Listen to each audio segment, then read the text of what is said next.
Aéroport. Lewis Dawson entra dans la cafétéria de l'aéroport de San Francisco et balaya la salle du regard.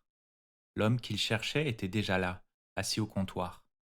Dawson s'installa sur le siège voisin et posa entre eux sa mallette.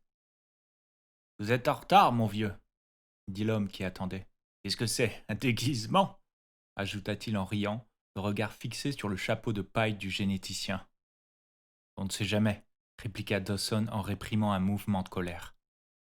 Depuis 6 mois, il cultivait patiemment cet homme qui, à chaque rencontre, devenait d'une arrogance plus odieuse. Mais il ne pouvait rien y faire, ils savaient tous deux ce qui était en jeu. L'ADN synthétisé était, à poids égal, ce qu'il y avait de plus précieux au monde. Une unique bactérie microscopique, invisible à l'œil nu, mais contenant le gène d'une enzyme responsable de l'infractus, la streptokinase ou bien une autre qui protégeait les récoltes du gel, pouvait atteindre, si l'on savait à qui s'adresser, la somme de 5 milliards de dollars. Cet état des choses avait donné naissance à une nouvelle forme d'espionnage industriel dans laquelle Dawson excellait. En 1987, il avait persuadé une généticienne mécontente de quitter Cetus pour Biosyn en apportant 5 souches de bactéries. Sa consoeur avait tout simplement déposé, avant de sortir de son laboratoire, une goutte de chaque souche sur les ongles de sa main. Mais pour une gène, le pari était plus difficile. Ce n'était plus de l'ADN bactérien que voulait Dawson, mais des embryons congelés. Et il savait qu'InGen avait pris pour protéger ses embryons des mesures de sécurité extrêmement sophistiquées. Il lui fallait trouver quelqu'un ayant accès aux embryons, acceptant de les dérober et capable de déjouer les mesures de sécurité. Une telle personne n'était pas facile à dénicher. Dawson avait enfin réussi quelques mois auparavant. Bien que cet homme n'eût pas accès au matériel génétique, Dawson était resté en contact avec lui. Il l'avait retrouvé une fois par mois chez Carlos et Charlie à Silicon Valley et lui avait rendu de menus services. Maintenant qu'InGen invitait des commanditaires et des consultants à visiter l'île, le moment tant attendu était proche. L'homme allait avoir accès aux embryons. Ne tournons pas autour du pot, dit l'homme. Je ne dispose que de 10 minutes avant le départ de mon avion. Voulez-vous que nous revoyions tout encore une fois demanda Dawson. Inutile, docteur. Ce que je veux voir, c'est la couleur de l'argent. Dawson fit jouer la fermeture de la mallette et l'entr'ouvrit de quelques centimètres. L'homme baissa la tête avec un détachement fin. C'est tout? Il y a la moitié de la somme, 750 000 dollars. Bon, d'accord, dit l'homme en se retournant pour finir sa tasse de café. C'est parfait, docteur. C'est pour les 15 espèces, dit Dawson en refermant prestement la mallette. Vous n'avez pas oublié? Ah, j'ai pas oublié. 15 espèces, embryons congelés. Et comment je vais les transporter? Dawson lui tendit une bombe de mousse à raser Gillette. C'est ça? Ouais, c'est ça. Et si on fouille dans mes bagages? Appuyez sur le bouchon, dit Dawson. L'homme fit ce qu'on lui demandait et une mousse immaculée jaillit de sa pomme. Pas mal, murmura-t-il en s'essuyant la main sur le bord de son assiette. Pas mal du tout. Le bidon est un peu plus lourd que les autres, c'est tout. L'équipe de techniciens de Dawson avait passé 48 heures à mettre le dispositif au point, en travaillant jour et nuit. Il en expliqua rapidement le fonctionnement. Quelle quantité de gaz réfrigérant contient la bombe? Il y en a assez pour 36 heures. C'est le temps dont vous disposez pour apporter les embryons à Saint-Rosé. Ça dépendra du type du bateau, répliqua l'homme. Pourriez-vous vous assurer qu'il y a une glacière à bord? Je m'en occuperai, acquiesça Dawson. Bon, récapitulons les conditions. Elles n'ont pas changé. 50 000 dollars à la remise de chaque embryon. S'il est viable, 50 000 de plus. Parfait. Assurez-vous que le bateau attendra bien vendredi soir, le long du quai est de l'île. Pas le quai nord, là où accostent les navires ravitailleurs. Le quai est, c'est un petit quai de service. Vous en souviendrez? Je m'en souviendrai. Quand serez-vous de retour à San José? Probablement dimanche, répondit l'homme en s'écartant du comptoir. Vous êtes sûr de savoir comment neutraliser? Commença Dawson sans dissimuler son anxiété. Je le sais, répondit l'homme. Faites-moi confiance. Encore une chose, lança le généticien. Nous croyons savoir que l'île reste en contact radio permanent avec le siège central d'InGen en Californie. Ne vous inquiétez pas, répliqua l'homme. J'ai tout prévu. La seule chose que vous ayez à faire, c'est préparer l'argent. La totalité de la somme dimanche matin à l'aéroport de San José, en espèces. Je vous y attendrai, dit Dawson, n'ayant aucune crainte. Malcolm. Peu avant minuit, il monta dans l'avion à l'aéroport de Dallas. C'était un homme de 35 ans, grand et mince, au crâne déplumé, tout de noir vêtu. Chemise, pantalon, chaussettes, chaussures de sport, tout était noir. Ah, docteur Malcolm lança Hammond avec une jovialité forcée. Bonjour, John, répondit Malcolm avec un sourire. Eh oui, je crains que votre persécuteur ne soit de retour. Il serra la main de tout le monde en se présentant rapidement. Yann Malcolm, comment allez-vous? Je fais des maths. Il donna l'impression à Grant d'être plus amusé qu'autre chose par cette expédition. Le paléontologiste le connaissait déjà de nom. Yann Malcolm était l'un des plus grands mathématiciens de la nouvelle génération, pour qui il était important de savoir comment fonctionne véritablement le monde. Ces scientifiques rompaient avec le cloisonnement traditionnel des mathématiques sur plusieurs points d'importance. D'abord, ils faisaient une utilisation systématique de l'ordinateur, une pratique qui faisait tiquer les tenants de la tradition. Ensuite, ils travaillaient presque exclusivement sur des équations non linéaires dans la spécialité naissante baptisée théorie du chaos. Ils semblaient également tenir à ce que les mathématiques décrivent quelque chose existant réellement. Pour finir, comme s'ils voulaient marquer la rupture avec l'univers clos de l'université et leur entrée dans le monde, ils s'habillaient et s'exprimaient avec ce qu'un de leurs confrères blanchis sous le harnois qualifiait de déplorable excès de personnalité. En fait, ils se conduisaient le plus souvent comme des stars du rock. Malcolm prit place dans un fauteuil capitonné et l'hôtesse s'avança pour lui demander s'il désirait boire quelque chose. Un Coca Light. Des bouffées d'air moite entraient par la porte ouverte. Ne fait-il pas un peu trop chaud pour s'habiller en noir demanda Ellie. Vous êtes vraiment ravissante, docteur Sattler, fit Malcolm, et je pourrais admirer vos jambes pendant une journée entière. Mais vous savez, vous vous trompez. Le noir est une couleur parfaitement adaptée à la chaleur. Souvenez-vous du corps noir. Il absorbe toutes les radiations qu'il reçoit. Quoi qu'il en soit, je ne choisis des vêtements que de deux couleurs, le noir et le gris. Ellie le regarda bouche bée. Ces couleurs conviennent à toutes les circonstances, poursuivit le mathématicien. De plus, elles s'harmonisent. Et s'il m'arrivait par erreur de mettre des chaussettes grises avec un pantalon noir, ce ne serait pas gênant. Mais ne trouvez-vous pas ennuyeux de toujours porter les deux mêmes couleurs?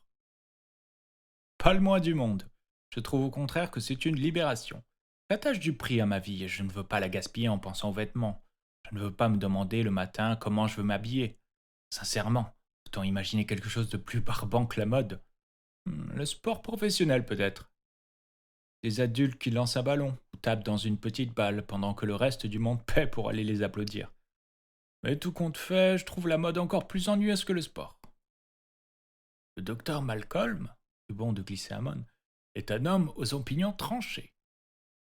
Et il travaille du chapeau, ajouta gaiement Malcolm. Mais vous devez reconnaître que ce ne sont pas des questions triviales. Le convenu est partout dans le monde où nous vivons. Il est convenu de se conduire de telle manière, de s'intéresser à telle chose. N'est-ce pas stupéfiant? Dans la société de l'information, personne ne pense. Nous avions cru éliminer le papier, mais c'est la réflexion que nous avons bannie. C'est vous qui l'avez invité, dit Hammond en se tournant vers Gennaro et en levant les mains en signe d'impuissance. Heureusement, répliqua Malcolm, car il semble que vous ayez un grave problème. Nous n'avons aucun problème, riposta vivement Hammond. J'ai toujours affirmé que cette île serait inexploitable, dit Malcolm. Je l'ai prédit dès le commencement. Et je suis sûr, ajouta-t-il en fouillant dans sa serviette de cuir, que tout le monde sait maintenant à quoi s'en tenir. Vous allez être obligé de fermer. De fermer s'écria Hammond en bondissant de son siège. C'est ridicule. J'ai apporté des copies de mon premier rapport, poursuivit imperturbablement le mathématicien. Ce que vous allez lire est le rapport que j'ai rédigé pour InGen au titre de consultant. Les maths sont assez compliquées, mais je pourrais vous aider à vous y retrouver. Vous nous quitter ajouta-t-il en voyant Hammond s'éloigner. J'ai des coups de téléphone à donner, répondit Hammond en se dirigeant vers la cabine contiguë. Le voyage sera long, reprit Malcolm à l'intention des autres. Cela vous fera un peu de lecture. Grant savait que Ian Malcolm ne manquait pas de détracteurs, et il comprenait pourquoi d'aucuns trouvaient son style trop corrosif, et ses applications de la théorie du chaos parfois tirées par les cheveux. Le paléontologiste feuilleta le rapport sans s'attarder sur les équations. Conclusion de votre rapport est que le projet de Hammond est voué à l'échec, dit Gennaro. Exact. À cause de la théorie du chaos? Encore exact. Ou plutôt, pour être précis, à cause du comportement du système dans l'espace des phases. Pouvez-vous expliquer cela d'une manière compréhensible demanda Généraux en posant le rapport. Bien sûr, répondit Malcolm. Voyons par où nous allons commencer. Savez-vous ce qu'est une équation non linéaire? Non. Bon, dit Malcolm. Reprenons depuis le commencement. Il réfléchit quelques instants, les yeux levés au plafond. La physique a parfaitement réussi à décrire certaines sortes de comportements. Planète en orbite, vaisseau spatial se dirigeant vers la Lune, pendule, ressort et roulement d'une balle, ce genre de choses. Le mouvement régulier d'objets. Pour les décrire, on utilise ce qu'on appelle des équations linéaires, faciles à résoudre pour des mathématiciens. Nous connaissons cela depuis plusieurs siècles. D'accord, dit Gennaro. Mais il y a une autre sorte de comportement que la physique traite d'une manière beaucoup moins satisfaisante. Par exemple, tout ce qui se rapporte aux turbulences. Le jaillissement de l'eau, l'air glissant sur l'aile d'un avion, les conditions météorologiques, la circulation du sang à l'intérieur du cœur. En réalité, elles sont la plupart du temps impossibles à résoudre. Voilà donc toute une catégorie de phénomènes que la physique n'a jamais permis de bien comprendre. Jusqu'à il y a une dizaine d'années.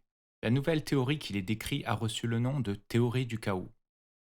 Son origine remonte aux années 60, lorsqu'on a essayé, à l'aide d'ordinateurs, de créer des modèles des phénomènes atmosphériques. La météorologie est un système vaste et complexe, à savoir l'étude de l'atmosphère de notre planète en interaction avec la Terre et le Soleil. Le fonctionnement de ce système est si complexe qu'il a toujours défié l'entendement. Il nous était donc impossible de prévoir le temps qu'il allait faire.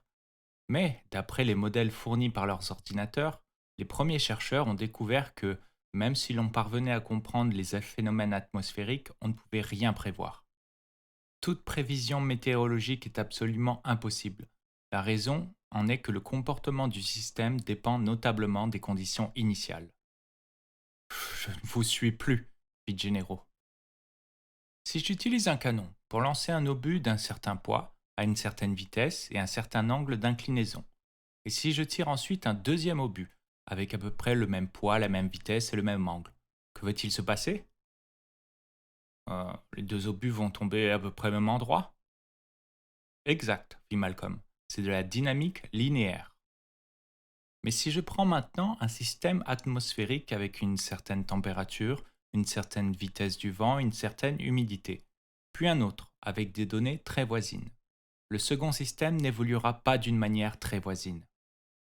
Son comportement s'écartera de celui du premier et il deviendra rapidement très différent. Il y aura des orages à la place du soleil. C'est de la dynamique non linéaire. Elle est sensible aux conditions initiales. Des différences infimes ne feront que s'amplifier. Je crois avoir compris, murmura Gennaro. C'est ce qu'on appelle l'effet papillon. Si un papillon bat des ailes à Pékin, le temps sera différent à New York. Donc, d'après la théorie du chaos, tout est le fait du hasard et impossible à prévoir, demanda Gennaro. C'est bien cela? Non, répliqua Malcolm. En réalité, nous trouvons certains phénomènes cachés qui se reproduisent régulièrement dans l'infinie variété des comportements d'un système complexe. C'est pourquoi la théorie du chaos a maintenant des applications très vastes et est utilisée pour étudier aussi bien les marchés financiers qu'une émeute ou les ondes cérébrales pendant une crise d'épilepsie. Dans tous les systèmes complexes où il y a confusion et imprévisibilité, nous pouvons trouver un ordre sous-jacent. Vous me suivez?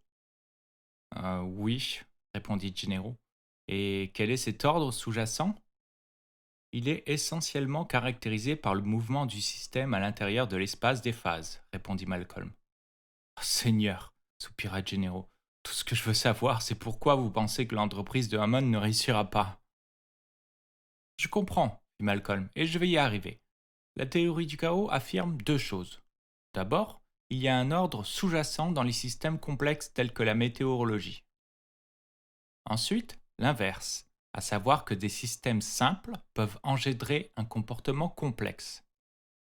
Prenons l'exemple d'une boule de billard. Quand on frappe une boule de billard, elle commence à rebondir sur les bandes du billard. En théorie, c'est un système relativement simple, presque newtonien. Sachant que l'on peut déterminer la force transmise à la boule et sa masse, il est possible de calculer sous quel angle elle touchera la bande et donc de prévoir sa trajectoire. Nous sommes théoriquement en mesure de prévoir cette trajectoire pendant un laps de temps très long, tandis que la balle continue de rebondir sur les bandes. On peut prévoir où elle s'arrêtera au bout de 3 heures, toujours en théorie. D'accord, dit Gennaro en hochant lentement la tête. Mais en réalité, poursuivit Malcolm, il apparaît que l'on ne peut prévoir le mouvement de la boule pendant plus de quelques secondes. Presque aussitôt après l'impact, des détails infimes, imperfection de la surface de la boule, minuscule aspérité sur le rebord ou le tapis, modifient la trajectoire, et il ne faut pas longtemps pour que les calculs les plus minutieux soient faussés. C'est ainsi que l'on découvre que le système simple d'une boule roulant sur une table de billard a un comportement imprévisible. Le projet d'Hammond, reprit le mathématicien, est en apparence un autre système simple, des animaux à l'intérieur d'un parc zoologique, qui finira par montrer un comportement imprévisible. Et ce qui vous permet de dire cela, c'est la théorie du chaos, acheva Malcolm. Mais ne pensez-vous pas qu'il vaudrait mieux voir l'île afin de savoir ce qui s'y passe réellement? Non, c'est tout à fait superflu. Les détails n'ont aucune importance. La théorie m'assure que la situation de l'île va bientôt évoluer d'une manière imprévisible. Et vous faites confiance à votre théorie? Sans restriction, répondit Malcolm en s'enfonçant dans son siège. Il y a un problème dans cette île. Un accident va se produire. Isla Nublar. Dans un hurlement de rotor, l'appareil décolla et ses pales projetèrent leur ombre sur la piste de l'aéroport de San José. Grant perçut des grésillements dans son casque tandis que le pilote dialoguait avec la tour de contrôle. Ils avaient pris un nouveau passager à San José, un certain Denis Nedry, arrivé en avion. C'était un homme adipeux et débraillé qui grignotait une barre de chocolat. Il avait des traces brunes sur les doigts et des débris de papier d'aluminium sur le devant de sa chemise. Nedry avait marmonné quelque chose à propos des ordinateurs de l'île et s'était assis sans serrer la main à quiconque. À travers la vitre de plexiglas, Grant regarda la piste se dérouler sous l'appareil et l'ombre de l'hélicoptère prendre de la vitesse en faisant route vers l'ouest en direction des montagnes. « Ça en avons pour 3/4 d'heure », annonça Hammond assis à l'arrière. Grant observa les collines qui se rapprochaient, puis l'hélicoptère traversa une zone nuageuse avant de déboucher de nouveau en plein soleil. Il contempla le relief tourmenté des montagnes et s'étonna de l'ampleur du déboisement tandis que l'appareil survolait les pentes dénudées. « Le Costa Rica, reprit Hammond, exerce un contrôle plus strict que ses voisins, mais la déforestation est importante. Le phénomène s'est accéléré ces 10 dernières années. » Quand ils sortirent d'une nouvelle couche de nuages, ils étaient de l'autre côté des montagnes, et Grant distingua les plages de sable de la côte pacifique. Puis l'hélicoptère survola un petit village.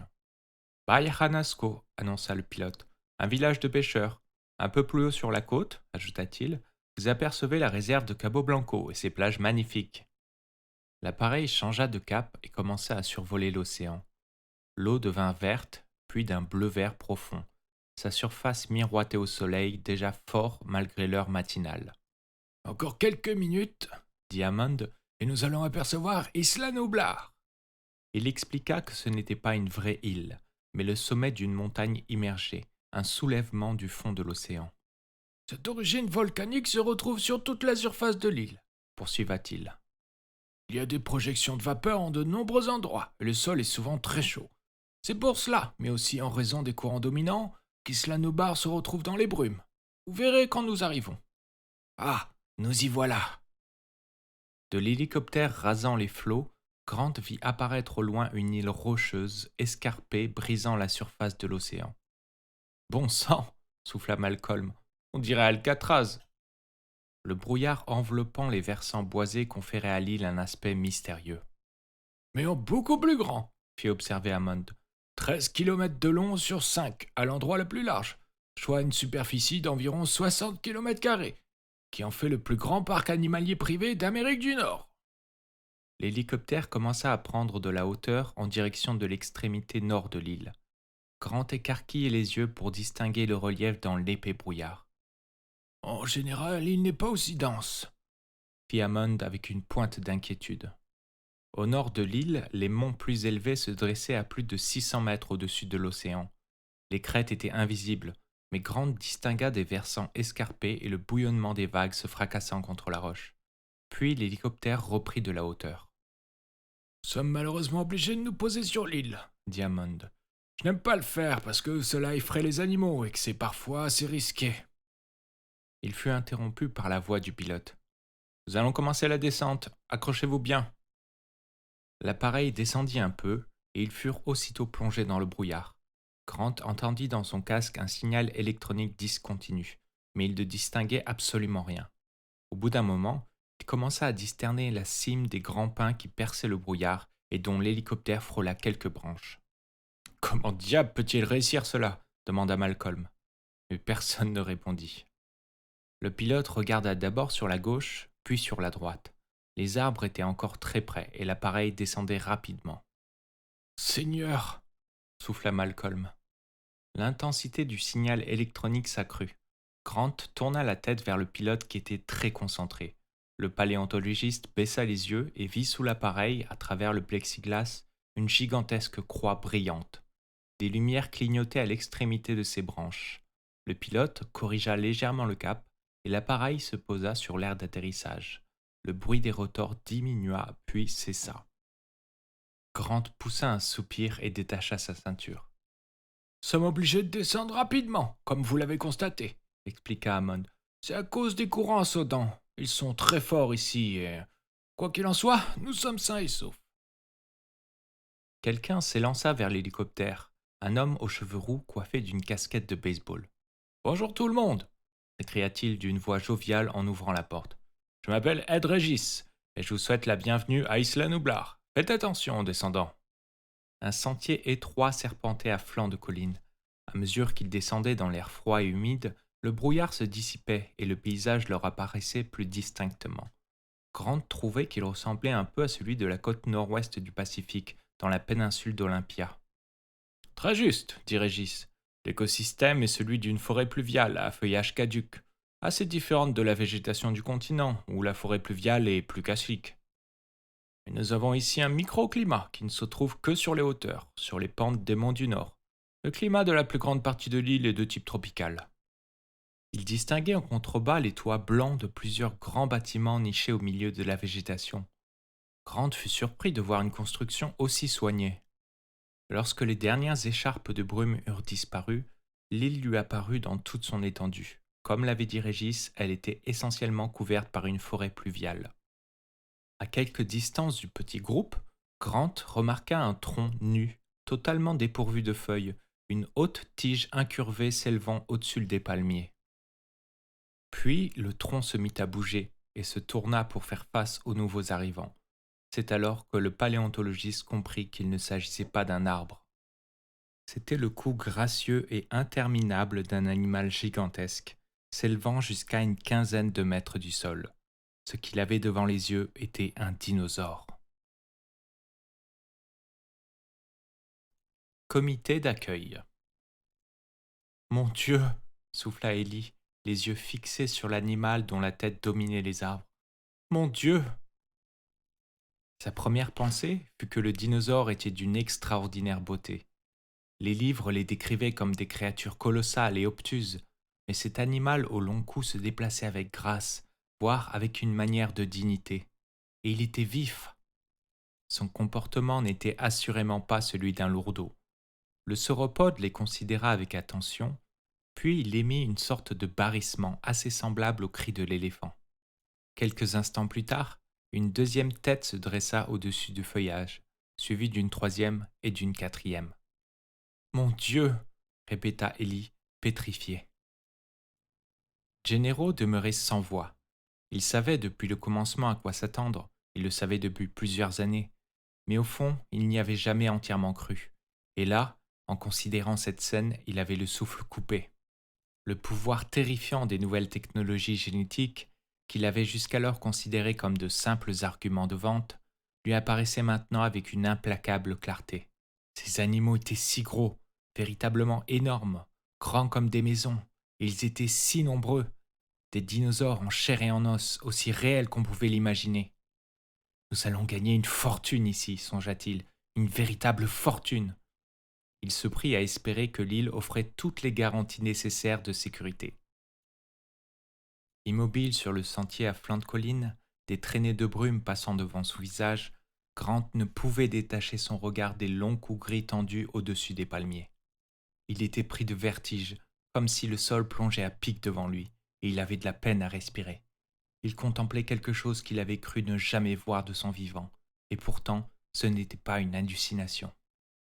Les animaux sortant de la brume étaient indiscutablement des apatosaures, des sauropodes de taille moyenne. Son cerveau, engourdi par l'émotion, passait machinalement ses connaissances en revue.